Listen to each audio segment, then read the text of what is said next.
xếp. Ngồi đây đi. Con ngồi đây đi con. Thế thì kia sang đây ngồi. Trên đây được cái con đó. Không rượu đi. Làm chai thôi à? Một chai thôi. Làm chai Ăn hết đâu. Rồi đấy, uống ít thôi. Rượu chè tầm này làm gì? Yêu là đi chơi rồi. Được rồi. Rượu chè xong rồi đi ngủ. Bảo lao. Kịp đâu, ăn đậu xong rồi. Tự nhiên nó lẩu Ăn đậu thì chắc là xong rồi lúc này. Bây giờ 5 bây giờ 5 Ăn đậu nhanh nhưng mà trước. bây giờ mang Nhanh nhưng mà một tiếng. ăn đậu đi cũng nhanh thôi mà cùng lắm 1 tiếng bây giờ có 7 giờ 5 nữa đấy. Chơi thì chơi chỗ nào? Có chơi chỗ nào? Đi vào vòng nữa mà. Bà chị Thảo nhưng mà cái nào mà đó phải chờ thì kiểu gì cũng 7 giờ chứ 9 giờ chứ mình cùng lắm 1 tiếng thôi.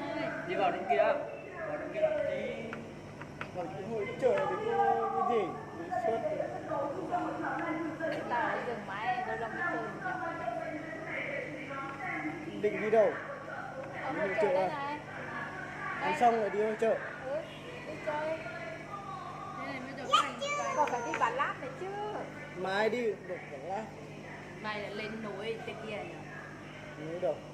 Ý là muốn lên cái đích thì trèo lên núi nhìn xuống cái Sợ cái nốt lẩu lắm nó còn trở cái gì huyện đó. Mai Châu. Nó còn trở.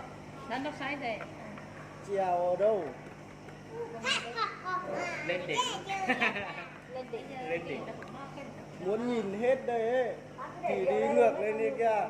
Đấy, thì ngược Đi ra quốc lộ 6 lên tít trên cái kia mới nhìn thấy hết được huyện rồi. cái sau đó rồi lại đòi đi từ đấy Nên là vào đây cũng mất tiền đấy.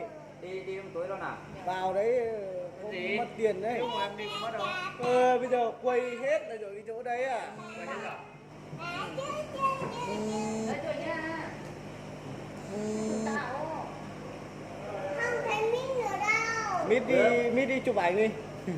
Cười đi. Cái thứ gì đâu? Buồn ngủ rồi. Chị em cứ đi chơi nhá, xong mà ngoài lưng ra đi. Đá nha. Bà mới kia. Có mấy cục 46. Đấy, bà chùa.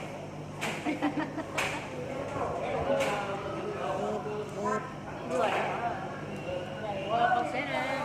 Để con một con phải là con một 2 chuyến đi Hà Nội rồi. Đi phải thổ đi. Để chuyến 2 ngày là được. Ở giờ Tết thì sao nhất định. Sau này cái này phải là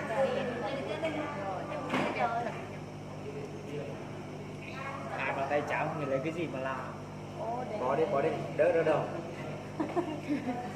Phải nói này, cho cái thằng đi chăm bỏ nhỉ, đừng có suy nghĩ về tiền nhiều quá, thật mình đóng cái thằng đấy tiền nhiều cũng vui, quá tiền nhiều cũng vui nhưng mà tiền cũng vui, không sao cả. Chưa con từng 5 triệu trở lên. 5 triệu với 10 triệu chưa được cầm bao giờ. Mà 2 triệu thì có mà. 2 tới 10 triệu thì sao vậy lắm, chưa được cầm đâu. Các bạn đừng có cái chỗ nó về vấn đề không, về đó là đừng có bắt chợt cái tiền. Đây, Ai để khi nó xảy ra thì biết.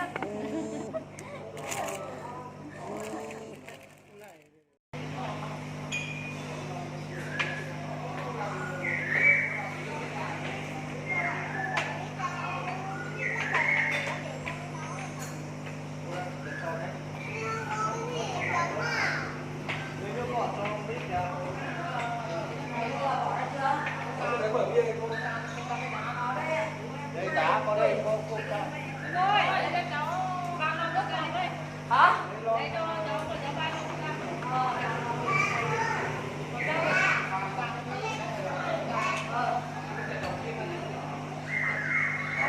Con này. Đây, con đeo đây làm cái gì? Đợi đi chơi đúng không? Mệt thật. Mấy hôm nay không biết gì nhất, cái này có tủ cá.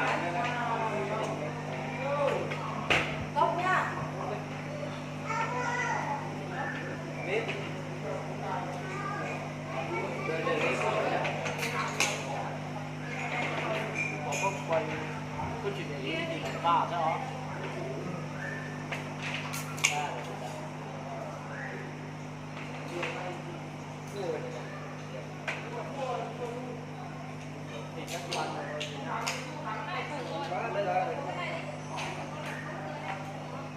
Đây, ai ăn thịt gì thì có đây. Ăn thịt bò đây. Đây bỏ cho đây, nước.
Sang ngồi bên đây đi.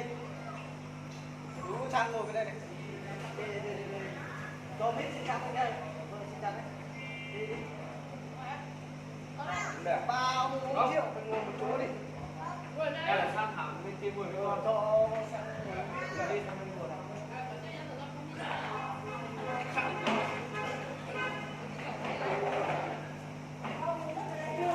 Ba anh em uống rượu cứ xa thanh nhau tới không.